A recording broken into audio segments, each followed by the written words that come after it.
Okay, so here's what I've learned. I have learned that there was a trauma that changed your family dynamic, and through that experience, you became aware of how people function, which then had a natural interest.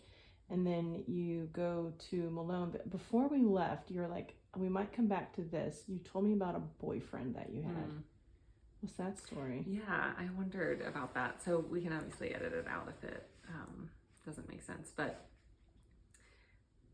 okay, so there's really two kind of relational stories that come up for me when I think about that have really impacted what I'm doing and why. One of them, I'm going to start with this one actually. One of them is, so my husband and I became foster parents for a kiddo that I worked with who just needed somewhere to go for his last 2 years of high school.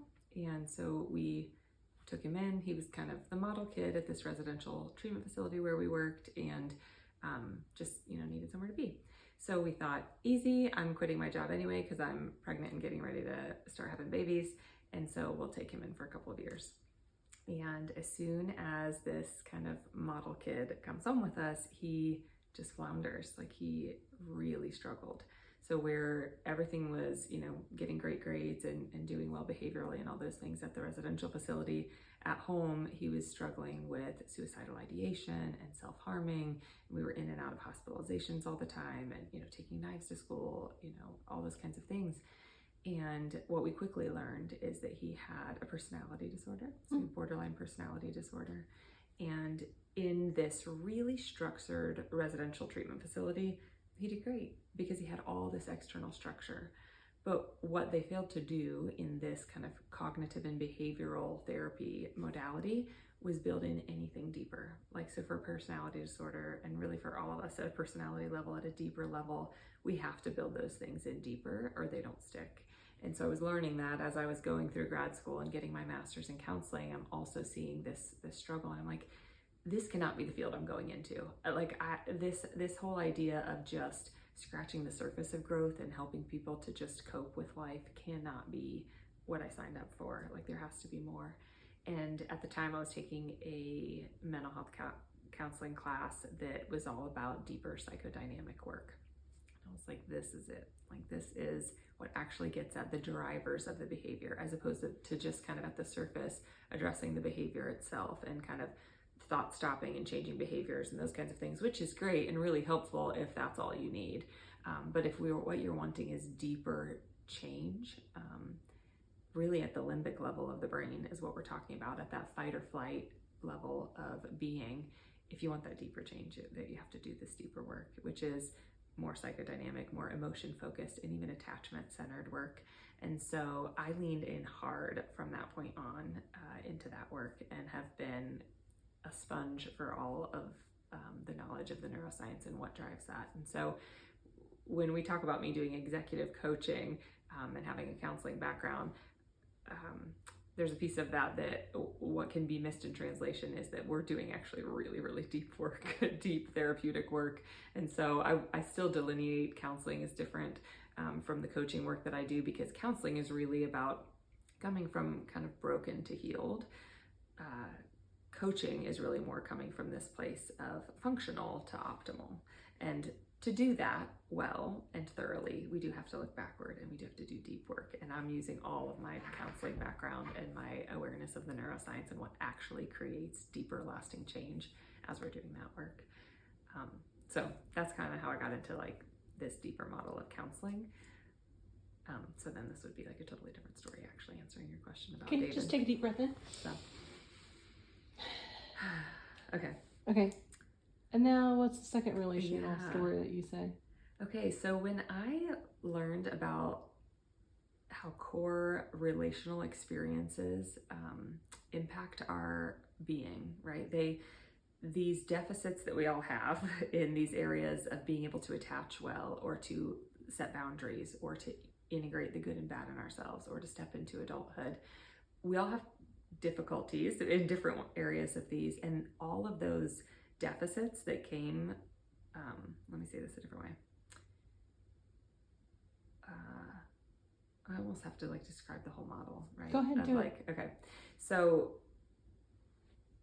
when I'm working with clients, I'm really looking for what are the drivers of the bad fruit we're seeing, right? What's driving the symptom that we're seeing above the surface? And in my experience, it's typically from one of four key developmental areas. It's either from the developmental area of attachment, right? Like you think about when an infant is born, their first job is to attach, that's how they're going to get their nutrients, that's how they're going to thrive and survive, is being connected. And ideally, the caregiver is responsive and meeting their needs, and they learn that the world is safe and good and that they're okay. What we're really learning in that will carry into adulthood is that people are a source of good, that people are generally good, they're generally for us, and they can meet our needs. And so from there, the second developmental stage is separation. So this is the ability to separate, to be different than mom and dad. Initially in those developmental stages, it's where the toddler begins to say no and have a will of their own and can walk away, and kind of they look back to make sure mom's still there, but like they're still walking away, right? So this is normal and good and healthy, and we need this to happen in order to be able to set limits as adults. Otherwise, we have people pleasers who kind of think of themselves last as adults, or don't set clear, direct boundaries with their employees, or those kinds of things. The third developmental stage is integration. So integration is the ability to hold the good and the bad. You realize that mom can yell at me and I don't like that, and she still loves me, right? That I can mess up and do something that's not okay and get punished for it, and my mom is still okay with me. So this is the ability to really integrate the good and bad, to see that there's good and bad in myself, there's good and bad in you, there's good and bad in the world, and nobody's perfect, right? So when this developmental stage is missed, we can find really perfectionistic leaders who have a really hard time accepting good enough, or even anything less than perfect. Even excellent isn't enough. We can find leaders that have a really harsh internal judge because they did not learn. They learned that their love was conditional, that their acceptance was maybe conditional, and so they've learned to split off certain parts in order to stay connected in relationship and to be good enough. And then the fourth capacity is the ability to be an adult, to step into adulthood, to kind of own what you uniquely bring to the world, own your passions and your talents, and develop those interests, and become good at what you do and feel confident in that. And so that can get disrupted when we get stuck in this child stance, where this is like the employee who's constantly asking you for a ton of direction, right? Who's asking what to do next all the time, and you're wanting them to just have their own agency. This can also look like that rebellious adolescent, which I can identify with, especially in my earlier years of leadership, where I would kind of push against. This is that they're needing to do the work of really grieving ultimate authority in their lives, that there is always somebody over us, there are rules we have to follow. Or this can look like that parent role, which is much more, I would say, acceptable in the workplace. And this is that overachieving that it's kind of like, well, nobody else will do it right, so I'll just do all of it. So this is the leader who really has a hard time delegating, or, you see this a lot of times in the owner of companies who can't let things go and let other people do the work because they're so afraid they won't do it right, because they feel like they're right and they've got the right way to do it. And so I kind of forget why I started talking about the four capacities. You were talking about you started talking about your second relationship. Okay. Yes. How do I want to say this?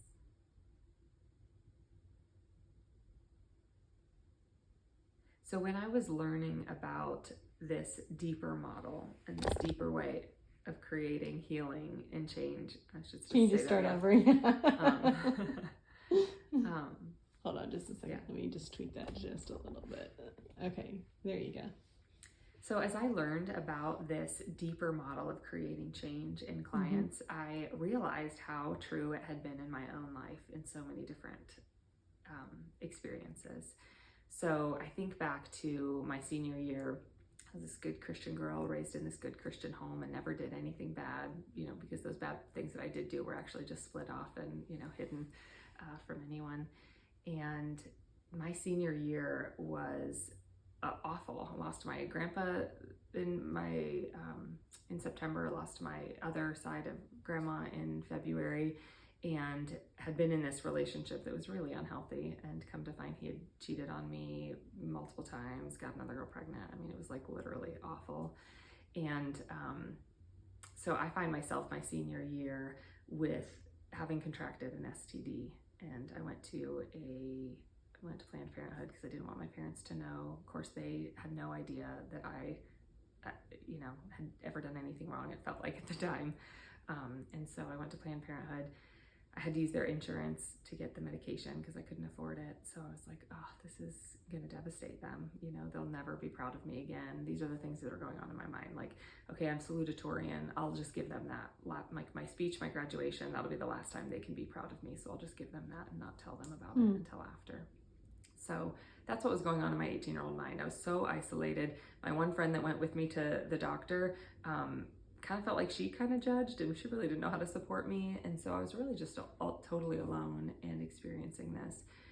And the creams that they gave me didn't seem to be working. It just kept getting more and more painful. And so for, 6 weeks probably, it just kept getting more and more painful. And I went through graduation.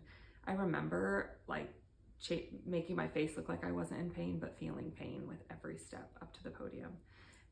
It was excruciating, and so much shame, like the epitome of shame. And so I waited as long as I could to tell them, but by the time I told my mom, I remember I had been going to graduation parties and I was wearing only dresses. Like I was like, to paint the picture of just how humiliating it was, I was wearing dresses only, no underwear. I was in just excruciating pain. And at one point I'm laying on the couch and my mom comes in, and I have to tell her, and I tell her everything. I tell her that I had sex. I tell her that I got an STD, and that, I think I need to go to the hospital. And she just starts pacing and blaming herself and talking out loud about how she should have never let this guy into our house and all these kinds of things. And I'm just, okay, this isn't helpful. And I'm like, just don't ever tell Dad. Just please don't ever tell Dad. You can never tell Dad. And right then Dad walks in, and she just blurts it all out. And in that moment, my dad came over to me, sat down on the couch, leaned in and kissed me and said, Madeline, no matter what, you will always be my princess. And this is my very human dad having this reaction that, I'm telling you, in that moment, I knew who Jesus was. Before that, I had been a Christian, and I had, I'd given my life to Christ, and I'd thought that it was, following all of these rules and things like that. But in that moment, in the depth of my shame, when he drew close to me and was okay with me, I was like, this is God. Like, this is what I've been missing all the way through. And so it turns out, so we went to the hospital. It turns out I had another STD that I had needed an injection for and all these things. And I'll never be the same from that moment. Like, that moment changed everything. And in that moment, I saw how God used relationship to show me who he was. I was never going to get that from reading my Bible, or from even praise and worship, or any of those things would have never given me that experience. And so I saw then how God uses people to create change, and it did create a deep and lasting change in me. From that moment on, I knew I was enough, that I didn't have to work to earn my salvation, that I didn't have to do X, Y, Z. He was okay with me. So I spent that whole summer falling in love with Jesus. Like, I was also probably numbing myself a little bit and avoiding any actual relationships. But I was in the Word. I was working 2 full-time jobs, and both of them, one was on the factory line, and I was just like, there was a woman there who just started speaking in tongues, and I'm like, oh my gosh, tell me more. And so every time I was next to her, I'm talking about it. And there was this Black woman that was Southern Baptist, and I would just have all these conversations with her about who God is and what she's experienced. And it just totally changed the trajectory of my life. And the other key moment was when I went to tell my husband, my now husband. So I think I avoided I avoided dating all through college. I actually gave myself a big old lip ring. I thought for sure that would ward off any good Christian men who might want to date me. Because ultimately, deep down, while I experienced that from my dad and from God even, I was like, there's no way that like a man would accept this part of me, right? And so, anyway, by the end of my senior year, or yeah, I think it was my junior year actually, I started to kind of like this guy, and he shared that he liked me, and I was like, oh, well, I kind of like you too, but like, we're not gonna date because I don't want to date. Then it got weird. So I go on a mission trip, and I'm gone for 3 months. And over those 3 months, I'm talking to him on the phone all the time, and I'm kind of falling in love with this guy. And we hadn't kissed or anything. Like we'd kept all physical stuff apart. And I think again, part of that was like, I wanted to give him time to bow out. Like, you know, surely once he knows all these parts of me, right, he wouldn't accept me. And so by the time we came back, I knew I had to like tell him about my past and see if he could accept these parts of me, or if he needed to. More than likely, I thought, you know, he'd move on. And so the second really pivotal moment when I experienced this in my own life, this healing nature of relationship, was when I told Aaron that I had gotten these 2 STDs. I'd gotten HPV and what's the other one? Herpes. And I totally expected and was okay with, totally had peace with him being like, okay, well, you know, I'm out. And his response to me, again, we'd maybe dated 3 months, hadn't even kissed yet. And his response to me, and you know, I went through all the things, right? I was like, I haven't taken any medication. I haven't had any outbreaks since I was diagnosed with this, but I could, like, if we were to get married, I could take these medications. We could, there's, you know, kind of, there's ways we could avoid you contracting them. And he said, Madeline, if I'm the man that is lucky enough to marry you, that would be such a small price to pay. Mm-hmm. So like, I was like, not even like a normal response would be, okay, well, yeah, well, there's things we can do, right? But he was like, give me all of you, like every bit, the, you know, the yucky parts that you've been hiding all these years, like they don't scare me at all. So those were 2 really profound moments, you know. And then again, when I joined LDP and I was in this process group and had these women drawing close to me in the midst of this shame, these are the experiences that have freed me to be more of who I was always designed to be. These are the experiences that have unlocked my freedom to be me and to bring what I can bring to the world, and to operate out of my more true essence. They've all come through healing, and that healing's always come through relationship. So that's why I love doing what I do. I get to bring that intentionally to other humans and give them a space where these people are safe and accepting and are not going to judge you, but are going to draw close to you. It literally changes everything about how we move and are in the world.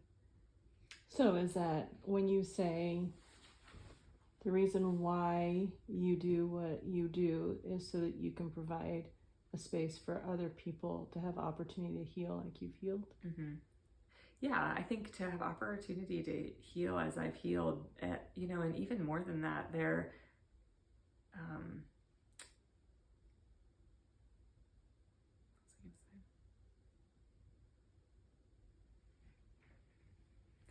I think it's giving people the opportunity to show up and be seen and listened to and known. That's a really rare thing. To have a space where, yeah, there's space to really be seen, and not just to show the parts of you that are okay with you showing, the parts that are, you know, acceptable, but a space to bring parts of yourself where they might not ever be seen otherwise is in and of itself so profoundly healing. So I do this work to be able to give people those spaces and to really unlock parts of themselves and unleash more fully themselves as a result. You know, that's interesting because, and this is obviously off topic a little bit, but kind of like you hear of prostitutes that report that a huge thing that they do, I mean, obviously they have, you know, sexual relationships, but a lot of times they're just listening to guys talk. Yeah. They're just listening. Like there are times it's like a not uncommon occurrence that a prostitute will be hired and they don't even have sex, they just listen to a guy. Wow.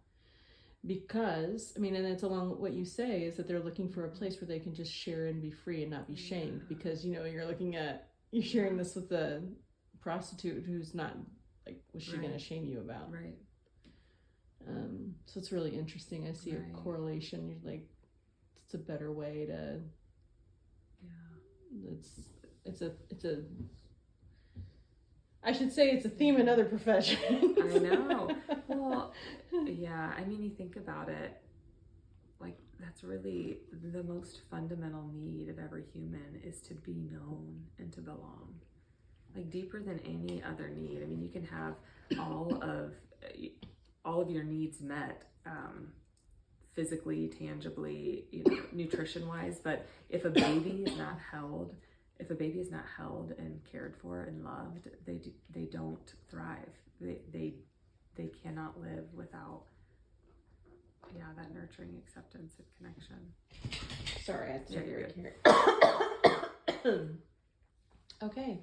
Well, like, even that little snippet that you just said about, like, people just wanting to be known, like, that break right there, like, that's, like, we can even just take that piece right there and put that in a snippet, and it's just be like, it's important to be known. Yeah. Do you, for the purpose of explaining why you do what it is that you do, is it all out there? Is there anything else that you are like, you know what, here's another reason, or here's another concept that I haven't spoke on yet? Is there anything else out there? Yeah, probably. Okay, I could say. Tell me more. Yes. That's what I'm saying. Tell me more. Okay, so my coach, Jeff Carroll, says that he'll ask the question, what's the worst thing you could die with? Potential. He wants everyone to, actualize their potential in this life. And I think there are so many leaders walking around with so much more potential than they are even aware of. And it is, for so many different reasons and individualized to each one, like they're out of reach, that it's out of touch for them. They don't even realize that there's something getting in the way of them operating out of their fullest potential. So I love doing what I do to be able to free them more fully into that fullest potential. I was going to say, you were talking earlier about the work of the group, and the word that it kept resonating in my head was freedom. Like, oh, they get freedom. Yeah. So that, like, there's no shame involved in there. Yeah. I think fullness and freedom, like, people are freed up to be fully themselves, to have access to all parts of them. And that freedom is an interesting word. There's something we talk about in the groups. There's one of the trainings that will talk about this space where they can actually show up careless. Like, how many spaces in your life can you show up fully careless and know that you might rub some people wrong, you might step on some toes, and it's going to be okay, because you are so accepted and loved in these spaces that you're actually free to be careless. I mean, think about the creativity that can flow when you can actually be careless, about the potential that can come when you can actually have space to be careless. I strive for that, more and more spaces where we can show up careless. I love it. I'm telling you, Madeline, there is so much good stuff here. Hey. Like, I'm excited to break it down. So one of the things that I'm curious to know is, if we were to take your story from your boyfriend. I know, I wondered about that.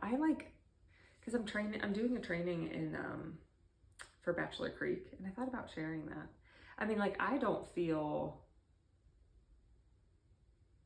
shared my testimony so many times in that I actually think I'd be okay with it. I don't know how it would be useful, like, in my marketing or things like that, just because it feels so long. And, like, when I think about Instagram or things like that, like, people don't listen to a story that long. I think that there are ways that we can break it down, but I think if it's an engaging story, if it has a point, then I think people will actually Yeah. tune in. Yeah. But I'd like to be able to, if you have pictures of you from when you were 18, Mhm. or if you have pictures of you, like, you know, in that Mhm. time frame, that we could B-roll it, Oh yeah. and we could be like, you know, it's just like a who is, like, how did we get here? Yeah. You know, I like, love just like a behind the scenes moment with you, so Yeah. that people can see the person behind the business, and why having other people enter into their world is so significant. Yeah. I think telling that story would be great.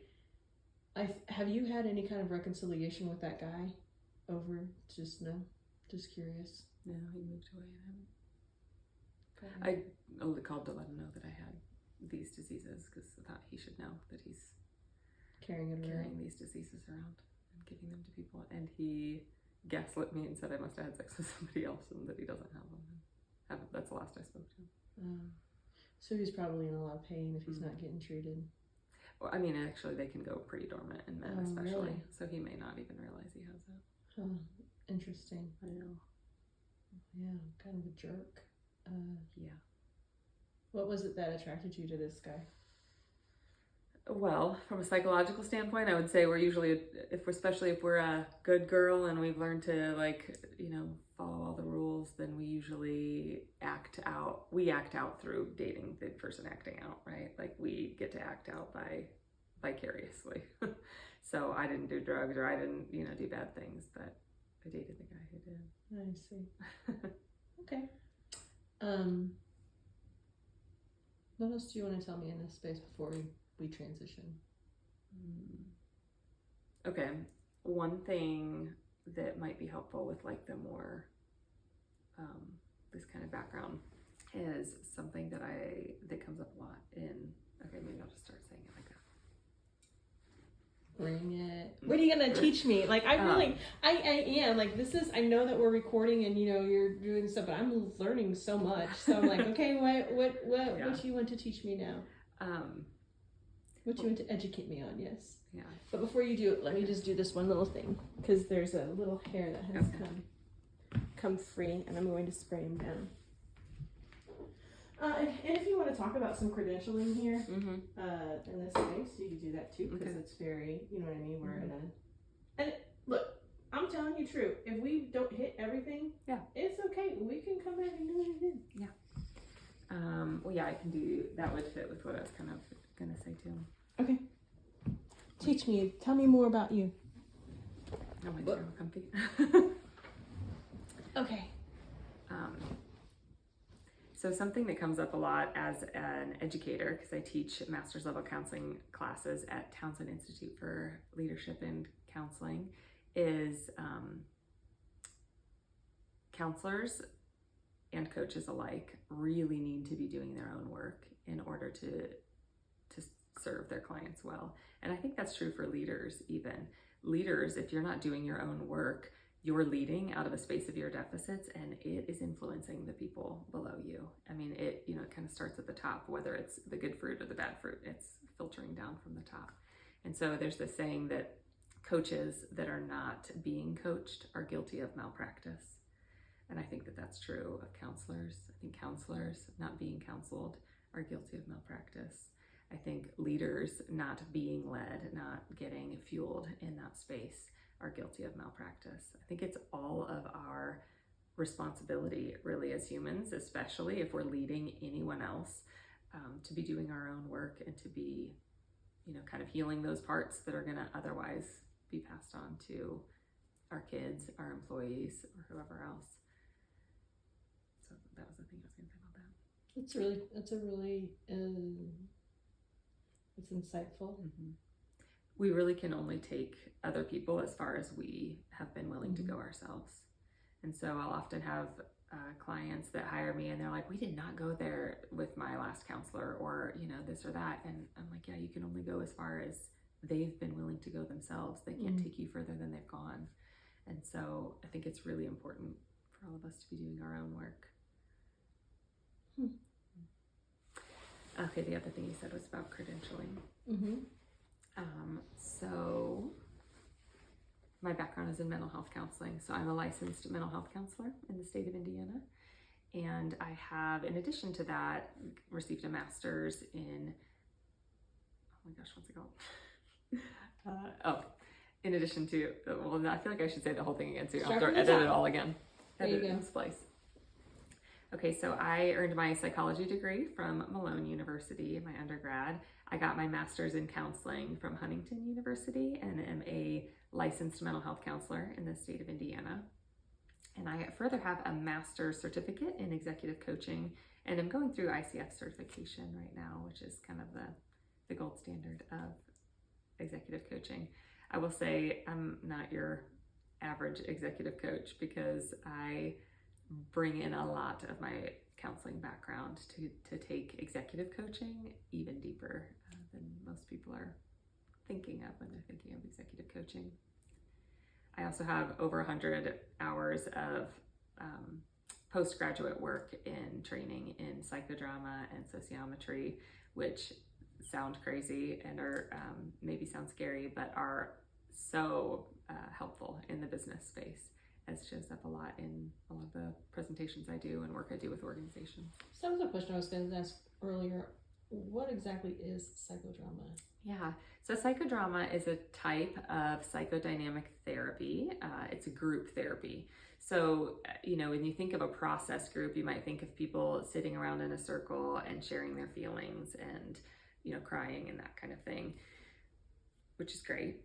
In psychodrama, they're enacting things. And so in psychodrama, you'll see a lot of, and a lot of therapists will even use kind of psychodramatic vignettes of work, where instead of just sitting in a circle and talking about your feelings, you might be doing a role play where, okay, I was really upset with how my last boss treated me. Well, let's get your last boss here. Who could play your last boss? And then you have a conversation back and forth. And then the really beautiful part is you can even role reverse. And then you become the old boss. And then you get to gain from standing there that perspective of what he might have been experiencing in that and where that might have come from him treating you the way that he did, which is invaluable to be able to gain perspective of somebody who you're struggling with, whether it's in a business relationship or in a marriage or with a child of yours. It is so transformative to be able to gain perspective. So we'll do some things like that, like vignettes. Psychodrama is really, you're acting it out on the stage. So a true psychodrama could take an hour to 3 hours for one person to do their psychodrama. And it usually starts with a lot of warm up of kind of getting everybody in the space warmed up to the work. And so in that way, everybody's warmed up and everybody's doing their own work, even if they're not what is called in psychodrama, the protagonist. Somebody's chosen as the protagonist to do the piece of work, and then everybody else plays a role. And the idea is all of you are doing your own work, and your work will come out of this person's work as they're doing the work. And so it's really creative and fun. It's sometimes there are deep tears and wailing, even screaming, and other times, and it might be 2 minutes before or a second after that same cry, there's laughter erupting because somebody's chosen to play the dog and they're like, acting out in the corner or something. And so it sounds weird. It sounds super goofy. I was never in drama in high school. I had never thought that I would enjoy something like this as much as I do. But I think the power of it is so many of us in the West are walking around cut off at the head. Like, we have access to the cognitive, we have access to all of that kind of masculine energy, like the take the hill and do the tasks and, those kinds of things. And we're really cut off from our hearts, our emotions. And a lot of that work can be done in coaching, counseling, in group work. But even more so, we're cut off from our bodies. And so psychodrama is a way to get into your body. Like, you are embodying the role. You're moving, you're gaining, there's so much awareness to be gained from being embodied, being present in your body in that space. So what's the other thing? You said psychodrama is a part of psychodynamics? So, yeah, it's kind of the umbrella of psychodynamic therapy. So psychodrama would be under that umbrella of psychodynamic therapy. And so what's psychodynamic therapy? Yeah, psychodynamic therapy is essentially, kind of in layman's terms, it's the dynamics between people, right? And so when you think about really the fact that we were born into a relational world, all of our development happened in relationship. Likewise, all of our ruptures happened in relationship. And so the theory is that it's out of relationship that we heal. So if we have a relational wound that we got from maybe our high school basketball coach or a teacher in elementary school, this wound of I'm not smart, or I'm bad, or I don't have what it takes, these are relational in nature. And so in order for those to be healed and really transformed, you have to have a different experience in relationship. So that's what's so powerful too about groups, even more so than individual work, is because my client can take in so much of me, right? Like it's almost like your parent telling you they're proud of you and you're the best, right? But when you're in a group and you're hearing that from people who don't have to say that about you, who you're not paying to be sitting in front of you right now, but then you hear from 5 other people in the group, like, I see this in you, it's kind of hard to refute when you're getting it from all those different angles. And so it truly, we get into the nuts and bolts of it at the limbic level of, like the most primal part of your brain.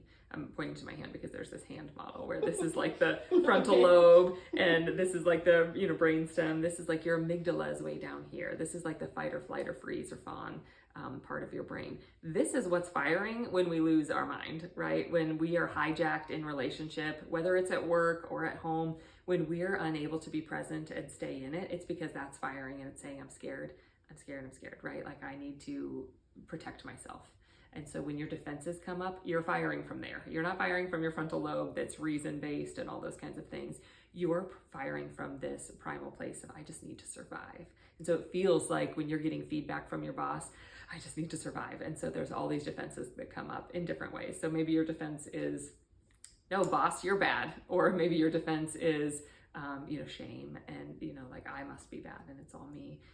But whatever those defenses are, they're so deep. And so I forget what I was answering now. I got to talking about the brain model. We're talking about psychodynamic and how it works and the other relationships with people and how we got to where we are. Yeah, so psychodynamic is, there are dynamics between you that are happening between a baby and the mom and, every relationship since. Nice. And so, part of that is that we internalize people. So if mom could not handle anger, we've internalized, okay, so I need to not have anger in order to still be okay with mom. So anger gets split off, right? And so that way I can stay in relationship with mom. Or sadness. Maybe she's okay with anger, but you better pull up your bootstraps. I don't want to see the tears. So we split off the tears and we split off sadness. We can't have that. So that kind of becomes part of our shadow that we can work on as adults when we're ready to self-actualize, right? And so, it's this idea that we learn how to think and operate in the world through dynamics and relationships that teach us. Sometimes for good, sometimes for not so good. Okay, I think this is great. Okay. We get in here? Yeah. All right.